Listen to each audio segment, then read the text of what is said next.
我是这边，而且我是在中间车道，他们没有围，然后整个导演我是这边嘛，对，还可以飞过来，而且这是我小孩子在。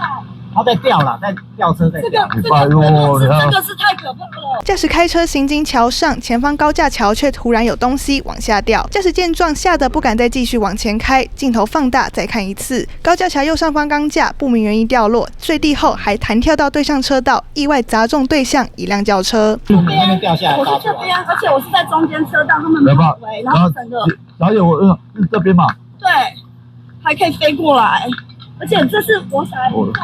他在吊了，在吊车在吊。这个是太可怕了。就掉下来，掉下来，风大吗？早上风很大，被风吹掉下来。意外就发生在19号上午8点40分，宜兰市梨雾桥。当时承包商正在进行拆除拱桥侧边设施工程，不料过程中疑似是因为风太大，接近桥中央位置的钢架不慎被吹落，而开在对向车道的无幸驾驶不幸遭到波及，所幸驾驶人没有受伤。